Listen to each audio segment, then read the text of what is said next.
think that's a really important episode because a lot of people struggle with this, but they suffer in silence with it because it's not actually seen as a problem because they've been brought up to do it and it's what everyone does around them and it's just the norm. Living for the weekend. Now, I was someone that personally was a weekend warrior for years. Like, there was a point in my life where I actually look back, and I've mentioned this not multiple times, where I'd be like, what would you do if you didn't drink? Now, I still consume alcohol. It's very rare now. Like, I don't actually consume it all the time. Last year, I'd done 7 months of sobriety. And the last time I was actually quite pissed was Christmas, which is... we're in March right now, 22nd of March. I have had a couple of beers here and there between now and then, but I just don't value it as much anymore. And like, I'm very selective of when I do it and who I am with when I do it as well. And I want to take you on a bit of a journey of how I went from that guy that thought life revolved around alcohol to where I am right now, living the life that I'm living, the lifestyle, the business that I'm running, my fitness. And I want to just kind of take you on a step-by-step guide. So I recently heard this. I was watching Nick Bare's video and it was basically kind of talking about his journey from running the brand BPN, starting off in his apartment to where he is right now, running like a 76,000 square foot warehouse. Pretty crazy. And there's something that he spoke about, and it was talking about vision, because a lot of people are under this illusion that you need to have this big vision from when you start.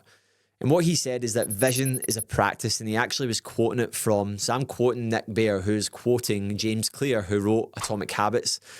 And it really spoke to me because a lot of people say to me, like, what did you first focus on? What was your goals? I'm going to be honest with you. My goals, when I really started pursuing this sort of lifestyle, when I started really pushing myself, testing myself, were just to not look like a tit, right? That was it, right?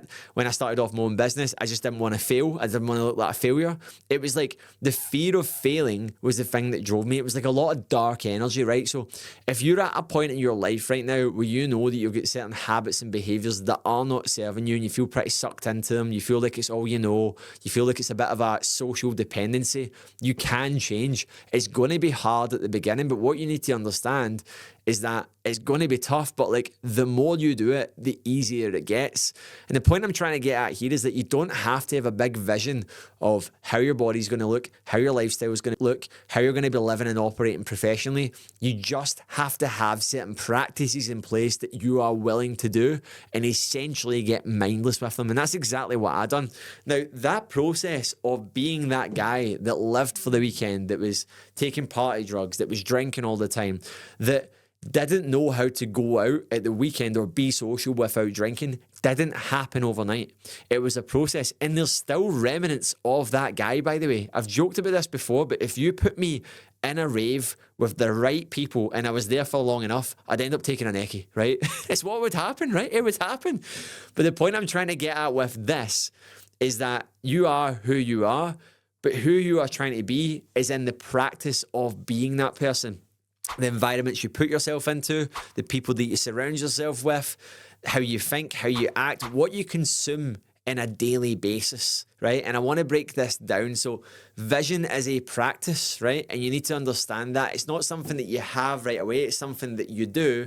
And the more you do it, it's like a drum. You beat that drum.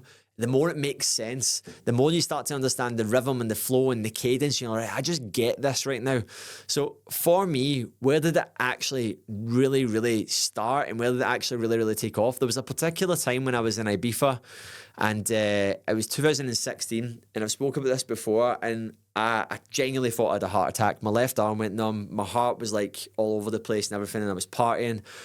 And I remember I just had this moment of like, my mum would not be proud of me right now. It wasn't in that exact moment, but it was like, I remember just being like, what am I doing, man? Like, with my life? Like, and I remember just at that point, I starting to really question my lifestyle, starting to really question, like, how long can I keep this up for? If I do keep this up, like, is this going to put me into an early grave? Like, is this going to really, like, cripple my mental health? Because I was already really feeling my mental health and stuff. And I was like, what's happening here? So there was like, there has to be a moment of ownership. There has to be a moment where like you are actually now questioning what you are doing. Because if you don't do that, then no one can change you. You can lead a horse to water, but ultimately you have to want to change. So there has to be like a moment of like inflection. That's what happened with me in that moment. It was like, this isn't the life that I want. And then basically, you then have to start to realize that this is a shift in identity. Now, people hear that and like, what does that actually mean? So your identity is influenced by three things. It's influenced by your actions, how you speak to yourself, and how other people see you. Now, the part that I didn't really get for a long period of time is I got the actions, I got how I speak to myself, and I started doing that. I started changing. I was running my own business. I'd be hanging around with like putting myself in different rooms with different people. I was consuming good content, but I would always find myself still putting myself into spaces and environments that were like essentially bringing me down a peg. So I'd be this guy, high performance Kristian sometimes, then I'd be low performance Kristian. Now, I'm not slandering anyone for like drinking or partying, right? As I said, still do that stuff, but I'm very aware of who I do it with, the spaces I put myself into, the environments I put myself into. But I'd always find myself going back to these like areas and spaces that were almost like conflicting to who I was trying to be and what I was doing. And as a result of that, I felt like I was always like two people. Now, why was that? It's because I was ignoring the third one. The third one is how other people see you. Now, you're going to have people in your life, and maybe people you're close with, colleagues, friends, parents. Make people aware of what you are doing, what you no longer like, how it's making you feel, what you are trying to achieve, your objective, your goals. If you do not tell people that, they do not know. Now, you're going to get two responses from this. You're either going to be supported or you're going to be joked about, made a fool of, or they're not going to support it. They are not your friends. I need to tell you that right now. If they are not supporting the change that you're trying to make, that's trying to be a positive impact on your life, they are not your friends. They are toxic friends. They are people that do not want you to change or grow because their idea of who you are, that you changing, offends them because it holds a mirror up to who they are and what they actually need to change that they're not doing anything about, because they know it deep down. They know deep down they are not happy with the way that they're living. They're probably having those conversations, but you need to make people aware of that. So you need to tell people, because what happens is that part of the identity shift is if you're speaking to yourself differently, taking action on certain tasks, things that you're doing, as I said, the high performance Kristian, but then you're putting yourself into environments and spaces where you're the low performing version of yourself and you're not trying to hold yourself to that high standard, you will just succumb to the ideology that other people have of you. So that's the first thing that you need to understand. That this is an identity shift. You are changing who you are. You are changing how you think, how you act. Now, there's going to be certain people in your life, like your loved ones, your parents, your friends, and your families, that may not get what you're going through, and they may always have comments up. Like, I still get comments from family members and stuff about what I'm doing, how I live, what I get, what I'm up to. This is a funny one. Like, when we were away in Bali most recently, Haley's mum said to me, she's known me for 8 years, and she's like, I used to not get you, Kristian, but now I get you. And I'm like, I'm glad it took 8 years, right? But the point in that is that people have an idea of who you are and what they do based on their understanding of you. And some people, it's going to take a while for them to click. Some people may not support you on it. And there's going to be a lot of people that do support you on it as well. And then the next thing you need to remember, and this goes back to, this is a long-winded thing, guys. It's not going to change overnight unless you go through radical change. Radical change, for example, would be you completely move your life abroad. You completely move away from a friend circle. You completely change your career. That will be fast-tracked if you do all of those things. And see, for some people, by the way, that's required. That is actually required, because depending on your circumstances, your behaviors, where you're actually at, it might actually require that type of radical change. But if I look at certain points where things really catapulted for me, and you'll notice the pattern, right? Lockdown. That was a huge point of growth for me. Why was that? Because I was totally like isolated, and I started surrounding myself with different people that were enhancing me, right? And as a result of that, my exposure to certain groups of people was like essentially triangulated to a certain point. So this is like, you need to understand that proximity is power, and whoever you are in the direct proximity of is going to really, really dictate your thought process and how you act and you think. We see this with clients a lot. So inside of our program, we have weekly calls, we have education, we've got group channels of support with our community. We also have one-to-one chats with our three of us are coaches and our clients individually.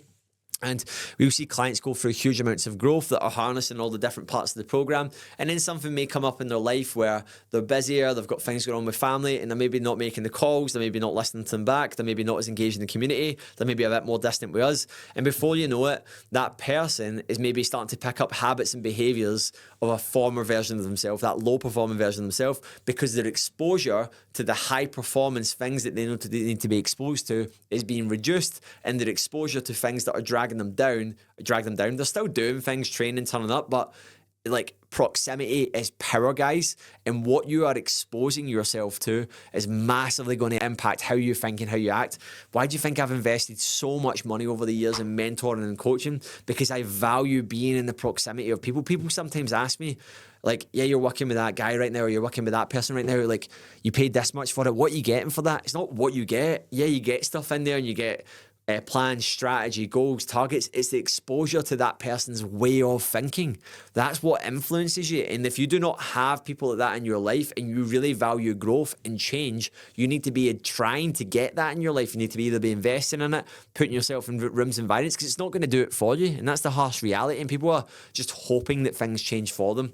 So yeah, and the biggest thing that you need to remember as well is that, like, when it comes to this stuff, and when it comes to this like type of change, that you need to have structure in place. You need to have a framework in place. What you actually notice in the link below is the link for the high performance plan. This is a plan that I have put together that literally gives you the exact blueprint that we use with our clients when they first come into the program, to help them with their routines, to help them with their planning, the organization, how to improve their self-awareness, so that they can actually engineer a day and a life and a week that actually complements everything they're trying to achieve. It's completely free. All you need to do is pop your details below. I believe there's like 8 modules in there. There's a couple of free assets and stuff, and it will be super duper helpful when it comes to your goals as well.